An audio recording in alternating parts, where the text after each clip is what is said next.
Opinion Kochis transition from queen to drug queen of Arabian Sea. The ancient Lord Shiva temple at Ernakulam, which traces its origin to the Mahabharata era, faces westward, into the deep ocean, once known as Ratnakara, meaning trove of gems. This ocean was also known as Sindhusagar and is presently known as the Arabian Sea. From time immemorial, plundering pirates, proselyters, explorers, travelers, traders, and merchants from distant Europe, Arabia, and China have been drawn to this land by its panoramic beauty and wealth. India's first finance minister, Mr. R.K. Shanmugam Chetty 194,748, famously dubbed Kochi the Queen of the Arabian Sea. Sadly, the passage of time has witnessed the city's degradation into a hub for narcotic drugs of all kinds. Over 2,000 cases filed under the Narcotic Drugs and Psychotropic Substances (NDPS) Act by the Ernakulam Rural Police in 2024 alone illustrate the gravity of the challenge facing the city. In 2024, Kerala witnessed seizures of 24 kilograms of MDMA, 2 kilograms of heroin, and 4,500 kilograms of ganja. In 202,425, Ernakulam recorded the highest number of student drug-related cases. Kerala registered 27,701 cases under the NDPS Act in 2024, more than 3 times Punjab's 9,025 cases, despite Punjab traditionally being considered India's drug epicenter. Kerala has the highest rate of drug-related cases in India, with 78 cases per lakh people in 2024, compared to Punjab's 30. Over the past 4 years, Kerala registered 87,101 drug-related cases, a 130% increase compared to the previous 4-year period. Every district is affected. 30 murders in the first 2 months of 2025 were linked to substance abuse. Half of all murders in Kerala state. Alarmingly, data indicates a sharp rise in cases involving minors and first-time users, highlighting the severity of the situation.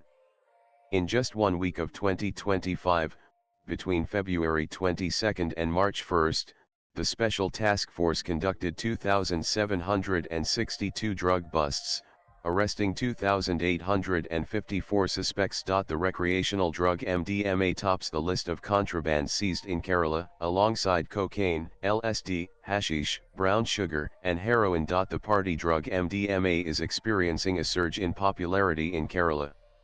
This stimulant, also known to cause hallucinations, goes by various street names: Molly, Ecstasy, X, and XTC. Seizures increased by over 65 in just 1 year, according to police and excise officials. In the first 2 months of 2025, 588 youths under 18 sought drug-related treatment at addiction centers across Kerala. Foreign predators are smuggling deadly drugs through Kochi. On April 27, 2025, in a major drug bust, the Commissionerate of Customs Preventive foiled an attempt to smuggle 5.5 kilograms of hybrid ganja through Kochi Airport and arrested a Malappuram native scheduled to fly to Ras Al Khaimah in the UAE. On March 20, 2025, in a significant drug seizure, customs officers at Cochin International Airport (CIAL) arrested 2 women arriving from Bangkok with 15 kilograms of hybrid ganja, valued at approximately 4.5 rupees crore. Since July 2024, approximately 90 kilograms of hybrid ganja has been seized from Kochi Airport alone. Many traffickers favor hybrid ganja smuggling due to the high profit margin. It is estimated that 1 kilogram of hybrid ganja can fetch Rs 1 crore in the international market. Demand is high in the Middle East, and Kerala serves as a major transit hub en route to Gulf countries. 1 kilogram of hybrid ganja is more expensive than the same quantity of MDMA, making it a preferred trade for traffickers. In May 2025, hybrid ganja worth over 35 rupees crore and 15 kilograms of chemical drugs mixed in chocolate, cake, and cream biscuits made in Thailand were seized from Calicut Karipur Airport.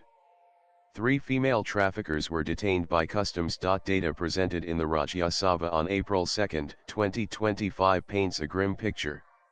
According to statistics, drug seizures in Kerala between 2018 and 2022 more than tripled, increasing sharply from 1,378.337 kilograms in 2018 to 5,639.273 kilograms in 2022. Kochi, ranked 6th among India's best tourist destinations by Outlook Traveler magazine, is known as the Queen of the Arabian Sea. However, its growing reputation as a drug destination is tarnishing its image. A major source of drugs is the substantial migrant labor force, estimated in the lakhs, who see drug selling as an opportunity for easy money. Drugs are entering from as far afield as Myanmar and Assam. Despite widespread operations by law enforcement agencies to curb drug trafficking and use, there is a growing trend of drug gangs targeting children with narcotics-laced chocolates, sweets, and beverages. There have been reports of gang members stalking school children, including girls, with romantic advances at strategic locations, such as bus stands and waiting areas, to lure them.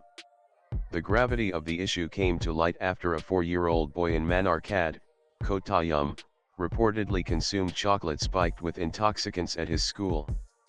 Parents are resorting to purchasing drug test kits to monitor their children. The crisis, especially concerning synthetic drugs, has become so severe that the Kerala State Assembly recently dedicated an entire day to a special session to discuss the escalating drug menace. The pathetically low conviction rate in NDPS cases is deeply disturbing.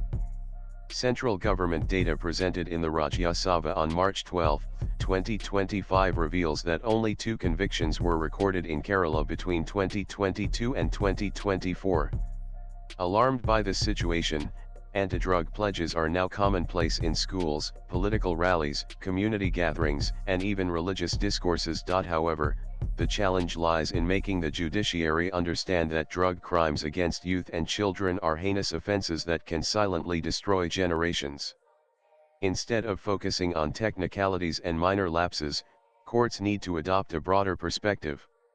A review of many judgments reveals that most cases are lost by enforcement agencies on grounds such as procedural lapses, illegal searches, hostile witnesses, incorrect inventory preparation, failure to conduct test identification parades, inadmissible evidence, delays in sending samples to forensic laboratories, inconclusive forensic reports, and failure to produce the accused before a magistrate or gazetted officer.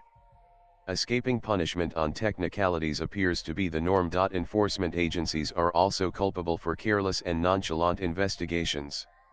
Inadequate training, poor legal knowledge of rules and procedures, and insufficient supervision contribute to the current state of affairs.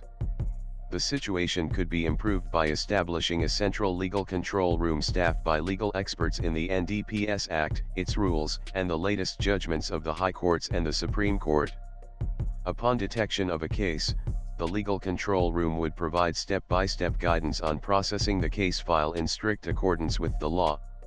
A legal audit of the proceedings would then be conducted to rectify any defects before filing the case in court. This system should be adopted by every investigating agency. In Kerala today, more young people are abusing drugs than at any other time in history. It has been argued that if this trend continues for the next 10 years, the coastal region will lose an entire generation. In a recent case decided on March 5, 2025, Chandraban Janardhana Yadav v. State of Maharashtra, 2025 SCC Online Bomb 462, decided on 04032025, the Bombay High Court labeled drug addiction a cause of pandemic and called for strict adherence to legal procedures in arrests. Justice Milind Jadhav underscored the importance of balancing national interests against the rights of the accused. He highlighted the global prevalence of drug abuse and the significant challenges it poses to society. He also acknowledged the difficulties faced by prosecutors in defending cases marred by procedural lapses. Swipe left for next video. Justice Jadhav's ruling directed all police commissioners and superintendents in the state to stringently enforce the provisions of the NDPS Act and associated rules.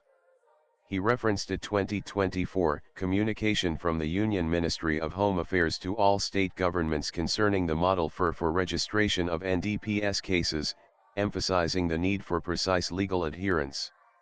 He called for enhanced training and education for statutory officers to ensure they exercise their powers judiciously and lawfully, expressing hope that strict implementation of laws and rules would significantly contribute to curbing drug-related offenses and fostering a drug-free society. The writer is former Director General, Multidisciplinary School of Economic Intelligence, and National Academy of Customs, Indirect Taxes Narcotics. Views expressed in the above piece are personal and solely that of the author. They do not necessarily reflect News 18's views. Latest blogs.